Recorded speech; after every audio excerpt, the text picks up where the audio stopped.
गाड़ियानगर थाना क्षेत्र के जवाहर नगर में गत 4 सितंबर को दिन दहाड़े ज्वेलर जावरे पिता पुत्र को घायल कर और बंदूक की धाक बताकर लूटने वाले 2 प्रमुख आरोपियों को पुलिस ने गत शाम नागपुर में दबोच लिया। आरोपियों में गयासुद्दीन वजाउद्दीन कुरैशी उम्र 42 मानधाना जिला प्रतापगढ़ यूपी और मोहम्मद साजिद खान मोहम्मद हारून उम्र 37 हीरापुर बालाघाट मध्य प्रदेश से लूटी गई चांदी के माल वाली थैली बैग बरामद करने में भी पुलिस सफल रही है। सीपी नवीन चंद्र रेड्डी ने आज दोपहर आयोजित प्रेस वार्ता में यह जानकारी देते हुए बताया कि जांच दल को इस शानदार कामगिरी के लिए 25,000 का अवार्ड दिया जाएगा। इस समय सीपी रेड्डी के संग डीसीपी सागर पाटिल, डीसीपी कल्पना बारावकर, एसीपी शिवाजी बसाटे, अरुण पाटिल और निरीक्षक गोरखनाथ जाधव, मनीष वाकोडे आदि मौजूद थे। सीपी ने कहा कि ज्वेलर ने 25 किलो चांदी लूटे जाने की शिकायत दी थी, जबकि आरोपियों से करीब 3 किलो माल ही बरामद हो सका है, जिससे अब ज्वेलर से भी पूछताछ हो सकती है।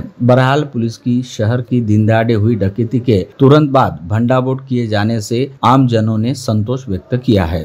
बऱ्यापैकी गोपनीय माहिती काढली, तांत्रिक तपास म्हणजे सीसीटीव्हीच्या आधारे आणि त्या जिथे आरोपी संशयित आपले जे होते, ज्या ठिकाणी त्यांची वावर दिसली होती त्या ठिकाणी 2 दिवसापासून दबा धरून आपले लोकही बसले होते आणि काल संध्याकाळी त्यांनी आरोपी ट्रेस झाल्यानंतर त्याला पकडलं आणि नंतर पुढील तपास केला। त्याच्यामध्ये आता असं निष्पन्न झालंय की एकूण ते जे आहेत 5 आरोपी होते, त्यापैकी मुख्य आरोपी जो आहे ज्यांनी हे सर्व घडवून आणलं, गयासुद्दीन त्याचं नाव आहे, राहणारा मूळचा प्रतापगड जिल्हा यूपीचा आहे, पण नागपूर शहरात बरेच दिवस त्यांनी ट्रक चालवलेला आहे आणि नागपूर शहरातून प्रतापगडला जाणं येणं करतो। तर त्या गयासुद्दीन कुरैशी यांनी ही टोळी जमा केली। त्याच्या जे मित्र होते प्रतापगड जिल्हा या ठिकाणाहून त्याचे काही मित्र बोलवले त्यांनी आणि खूप मोठी टीप आहे, आपल्याला खूप मोठं इथे सोनं मिळेल असं त्यांना आम्हीच दाखवलं आणि नंतर त्यांनी प्लॅनिंग केली आणि त्यांच्या मित्राला घेऊन चोरीची म्हणजे याच्यापूर्वी याच्यावर अनेक आता रेकॉर्ड पाहिल्यानंतर समजते की अनेक गाड्या चोरी यांनी केलेल्या आहेत, म्हणजे व्हेकल चोरी यांनी पूर्वी बरेच केलेले आहेत आणि अरेस्ट पण झालेला यूपी मध्ये। त्याच्यामध्ये प्रामुख्याने 4 व्हीलर गाड्या चोरण्याचा याची सवयीच आहे आणि त्यासोबतच 2 व्हीलर सुद्धा गाड्या सहजच चोरतो आणि त्याचे पण बरेच गुन्हे याच्यावर दाखल आहे। तर गयासुद्दीननी त्याचा जो नागपूरचा एक मित्र आहे मोहम्मद साजिद खान, त्याचं फॅब्रिकेशनचं दुकान आहे, दुकानात काम करतो, तो वेल्डर आहे, तर त्याच्या मदत घेतली त्यांनी। त्याच्या मदतीने त्याला तिथे खोली मिळालेली आहे आणि त्या खोलीमध्ये तो राहत होता नागपूरच्या मानकापूर पोलीस स्टेशनच्या एरियामध्ये। तर खोली घेऊन राहत होता आणि मग तिथे त्यांनी सगळ्यांना जमा केलं आणि ते तिथून ते ऑपरेट करत होते। तर या मागच्या 15 दिवसापासून ते नागपूर शहरात गाड्या चोरी करायचे आणि तिथे जमा करून ठेवलेले काही आपल्याला चोरीचे व्हेकल सुद्धा मिळालेले साजिद खानच्या घराजवळ आणि आता जस्ट मिळालेल्या माहितीनुसार या गुन्ह्यात वापरलेली जी मोटरसायकल आहे ती सुद्धा तिथेच ठेवलेली आहे आणि ती सुद्धा आता रिकव्हरी करण्याचं काम सुरू आहे। म्हणजे जी ह्या गुन्ह्यात मोटरसायकल वापरली होती त्या दिवशी जे 3 आरोपी जे मोटरसायकलवर दिसतात आपल्याकडे, इथे सीसीटीव्ही फुटेज पण आलेला आहे, जी चोरीची बॅग घेऊन पळताना आहे ती बॅग आणि मग सेम बॅग जी आहे ती साजिद खानच्या घरातच म्हणजे चोरी करून गेले हे दरोडा टाकून आणि वेगवेगळ्या मार्गाने नागपूर शहरात पोहोचले आणि तिथे मुद्देमाल डिस्पोज करण्यासाठी अवधी लागतो म्हणून हा मुद्देमाल यांनी साजिदच्या घरी लपवून ठेवला होता। म्हणजे त्याच्याकडे दिला होता की जसं तुला काही मिळेल कोणी रिसिव्हर त्याला ते डिस्पोज करायचं असं यांचा प्लॅन होता आणि ते याचे जे इतर जे उरलेले साथीदार आहेत ते गाडी घेऊन तिकडे यूपीला गेलेले आहेत अशी माहिती मिळालेली आहे। त्यांची कोर्टात पण तारीख होती आणि ते जसं मुद्देमाल इकडे विक्री होईल तर त्या लगेच ते परत येऊन पैशाचं त्यांचं वाटप होणार होतं असं त्यांचं प्लॅनिंग होतं। त्यांना जी अपेक्षा होती की खूप मोठं याच्यात मिळेल सोने चांदी, पण ते सोन्याची बॅग मिळाली नाही आणि चांदी मिळाल्यामुळे त्यांचा अपेक्षा भंगही झाला असं ते सांगतात. आणि जेवढं आपल्याला जशी बॅग गेली तसंच पूर्ण मुद्देमाल मिळालेला आहे. त्यांच्या जेवढं होतं त्याच्यात तेवढं मिळालेलं आहे. त्यांनी अद्याप कुठे डिस्पोज काहीच केलं नाही असं त्यांचं प्राथमिक आपल्याला माहिती मिळालेली. आता आपण जी तफावत येत आहे ती फिर्यादी आणि यांच्याकडून सुद्धा व्हेरीफाय करू. काही फिर्यादीकडे सांगण्यामध्ये फिर्यादीनी काही व्यवस्थित दुकानात परत एकदा तपासायला त्यांना सांगू काय आहे त्यांचं. आणि जेवढं मुद्देमाल गेलं असं की जेवढं त्यांनी नेलं ते सर्व सापडलं आतापर्यंत असं मला लक्षात येत आहे. तरी पण आपण परत तपासामध्ये काही असेल तर ते पण शोधून काढू. पण आता जो आहे 3 किलोच्या जवळपास अंदाजे जे बॅगमध्ये जसं होतं तसं सर्व आपल्याला ते चांदीचा मुद्देमाल सापडलेला आहे. त्याच्यात वेगवेगळे आर्टिकल आहेत चांदीचे, काही म्हणजे करंडे, जोडवे आणि ते पूजाचं काही साहित्य असे टाईपचं मटेरियल आहे. तर ते बॅग आणि ते बॅग सहित सर्वच आरोपी म्हणजे मुद्देमाल रिकव्हर केलेला मेन. आणि इतर आरोपी सुद्धा आता लवकरच निष्पन्न जर झालेले आहेत तर त्यांना पकडायचं बाकी आहे. त्याच्यासाठी आता UP पोलीसशी आमचं टायअप चालू आहे. आरोपी ट्रेस झालेले आहेत. ते जर आमचं जर लक चाललं तर आज संध्याकाळपर्यंत तिकडेच आरोपी अटक होतील. नाही तर आमची टीम पाठवाच लागणार आहे. पाठवू आम्ही. टीम सुद्धा तयार आहे जाण्यासाठी. तर ही आहे आतापर्यंतची माहिती.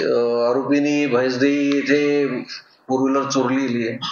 त्यानंतर ते बऱ्याच ठिकाणी वेगळे फिरलेले आहेत. रात्री म्हणजे जे आपल्याला लोकेशन मिळालं होतं त्यांचं रायपूर साईडने आले होते, परत नागपूर शहरात आले. नागपूर शहरातून ते टोल नाका चुकवत काटोल मार्गे मोर्शी मार्गे आले ते.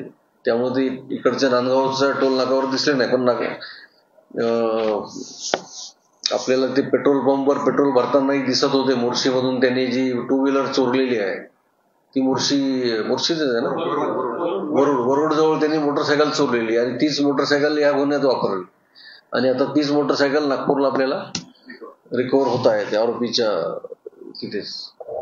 स्थानीय गाड़ीनगर पुलिस थाना क्षेत्र अंतर्गत नवसारी के पास स्थित जवाहर नगर परिसर स्थित माता माई मंदिर के पास उस सुबह 11:15 बजे के आसपास करीब 8 अज्ञात लुटेरों ने बंदूक यानी पिस्तौल की धाक दिखाते हुए जावरे ज्वेलर्स के संचालक जावरे पिता पुत्र के साथ जमकर मारपीट की और उसके पास से करीब 20 लाख रुपए मूल्य की 25 किलो चांदी से भरी बैग लूट ली। दिन दहाड़े पिस्तौल की नोक पर हुई इस वारदात के चलते पूरे परिसर में जबरदस्त हड़कंप मचा हुआ है। जवाहर नगर परिसर में रहने वाले उत्तमराव जावरे उम्र 89 व प्रवीण उत्तमराव जावरे उम्र 48 नामक पिता पुत्र की उज्जवल कॉलोनी परिसर में जावरे ज्वेलर्स नामक सोने चांदी की दुकान है, जहां से रोजाना रात 9:30 बजे दुकान बंद करते समय वे दुकान में रखे सोने चांदी के आभूषणों को अपने साथ लेकर घर चले आते हैं और अगले दिन सुबह 11:30 बजे वो पूरा सामान लेकर दुकान पहुंचते हैं। रोजाना की तरह 4 सितंबर की सुबह भी जावरे पिता पुत्र अपने एक्टिवा दुपहिया क्रमांक MS27 CG 8057 पर सोने चांदी के आभूषणों से भरे 2 बैग लेकर घर से दुकान जाने हेतु निकले थे। इस समय बैग में 1.5 किलो सोने चांदी के आभूषण व 3.5 लाख रुपए की नगद रकम के साथ ही ग्राहकों द्वारा सुधारने हेतु दिए गए सोने के आभूषण तथा दूसरी बैग में 25 किलो चांदी के बर्तन व अन्य गहने रखे हुए थे। जवाहर नगर स्थित अपने घर से निकलकर जावरे पिता पुत्र महज 500 मीटर की दूरी पर स्थित माता माई मंदिर के पास ही पहुंचे थे कि सामने से एक हट्टा कट्टा युवक पैदल चलता हुआ आया और उसने जावरे पिता पुत्र की एक्टिवा दुपहिया को जोरदार लात मारी, उन पर शस्त्रों से हमला किया और एक थैली छीनकर भाग गए थे। सीपी रेड्डी ने बताया कि पुलिस ने डकैती की इस घटना को चुनौती के रूप में स्वीकार किया। आरोपियों को तकनीकी और अन्य माध्यमों से खोजने 8 दलों के साथ अभियान छेड़ा गया, जिससे जांच में निष्पन्न हुआ कि आरोपी वरुड मोर्शी के बीच वाले रास्ते से छत्तीसगढ़ की ओर भागे और वहां से आरोपी कई ठिकाने होते हुए नागपुर पहुंचे। उनका पता लगाते लोकेशन खोजते पुलिस टीम नागपुर पहुंच गई थी। आरोपियों के यूपी प्रतापगढ़ के होने का पता चला। वह नागपुर के बोधनी के माता नगर में किराए के घर में रह रहे थे। पुलिस टीम ने यही आरोपी होने का पक्का होने तक 3 दिनों तक नागपुर में डेरा डालकर काफी कुछ पता लगा लिया। पुलिस टीम ने सब कुछ स्पष्ट हो जाने के बाद बोधनी के माता नगर में उस घर पर छापा मारा, जहाँ आरोपी छिपे थे, किराए से रह रहे थे। वही खोली के बाहर आरोपियों द्वारा भेजदे से चुराई गई बाइक बरामद हो गई। माल को बाद में रफा दफा करने के लिए लूटी गई थैली वैसे ही रखी मिल जाने का दावा पुलिस ने किया। यह भी बताया गया कि थैली में चांदी के करंडे, पायल, जोड़वे ऐसा लगभग 3 किलो का माल जिसका मूल्य 2.5 लाख रुपए होता है वह भी जब्त किया गया। आरोपियों ने बोलेरो और अपाची बाइक का इस अपराध में उपयोग किया था। आरोपी गयासुद्दीन ने यह वाहन सावरमेंडा और वरुड़ से चुराए थे। आरोपियों पर वाहन चोरी के कई अपराध अनेक थानों में दर्ज होने की जानकारी पुलिस ने दी। अमरावती में कुछ माह रह चुके प्रतापगढ़ के ही मूल निवासी शख्स ने आरोपी गयासुद्दीन और मोहम्मद साजिद खान को जावरे ज्वेलर के बारे में टिप दी थी। उसके पास कई किलो सोना रहने की जानकारी दी थी, जिसके कारण गयासुद्दीन ने अपने साथियों को इकट्ठा किया और प्लान बनाकर यह डाका डाला। पुलिस जांच में यह भी खुलासा हुआ है कि आरोपियों ने कुछ माह पहले भी इस डकैती को अंजाम देने की योजना बनाई थी, मगर उस समय टोली नहीं जमने से गयासुद्दीन का मंसूबा धरा रह गया था। पुलिस ने बताया कि अमरावती में रहकर जावरे की टिप देने वाले का पता चल गया है, वह जल्द ही पकड़ा जाएगा। पुलिस पूछताछ में खुलासा हुआ है कि आरोपियों को भारी मात्रा में सोना मिलने की टिप दी गई थी। लूटपाट को अंजाम देने के बाद जब सुदूर जाकर थैली में केवल 3 किलो चांदी का सामान मिलने से आरोपी थकित रूप से हताश हो जाने का दावा भी किया जा रहा है, जबकि गयासुद्दीन ने प्रतापगढ़ से अपने खास साथियों को बुलाया था। पुलिस ने प्रश्न के उत्तर में बताया कि आरोपी उस दिन वरुड़ काटोल के रास्ते अमरावती आए थे और डाके के बाद बीच के रास्ते से भाग गए थे। आरोपियों से अभी बंदूक या कोई फायर आर्म नहीं मिलने की स्वीकारोक्ति करते हुए पुलिस आयुक्त नवीन चंद्र रेड्डी ने बताया कि फरार 4 आरोपियों के पास बंदूक हो सकती है। यह कार्यवाही अपराध शाखा यूनिट 1 के निरीक्षक गोरखनाथ जाधव, सपोनी मनीष वाकोडे, उप निरीक्षक प्रकाश झोपाटे, फिरोज खान, सतीश देशमुख, अलीमुद्दीन खतीब, नजीमुद्दीन सैयद, विकास गुर्दे, सूरज चौहान, निखिल गेडाम, रोशन माहुरे, किशोर खेंगरे ने की। साइबर थाने के निरीक्षक पुनीत कुलट, सहायक निरीक्षक अनिकेत कासार, अमलदार पंकज गाडे ने महत्वपूर्ण सहयोग किया। पुलिस आयुक्त ने प्रश्न के उत्तर में बताया कि बडनेरा नई बस्ती में सोमवार शाम सरेआम बाइक की डिक्की से ज्वेलर की बैग उड़ा देने और महादेवखोरी में नए ज्वेलरी शॉप से लाखों रुपए की बैग उड़ा देने के मामले में सीसीटीवी फुटेज के आधार पर तेजी से जांच चल रही है। तहकीकात में फिलहाल पता चला है कि बैग लिफ्टिंग की यह टोली साउथ की हो सकती है। पुलिस शीघ्र ही उसे भी डिटेक्ट कर लेगी। सीपी रेड्डी ने जावरे की डकैती प्रकरण का भंडाफोड़ कर आरोपियों को दबोचने वाले जांच दल को 25,000 का अवार्ड घोषित किया है। ब्यूरो रिपोर्ट, अमरावती मंडल न्यूज।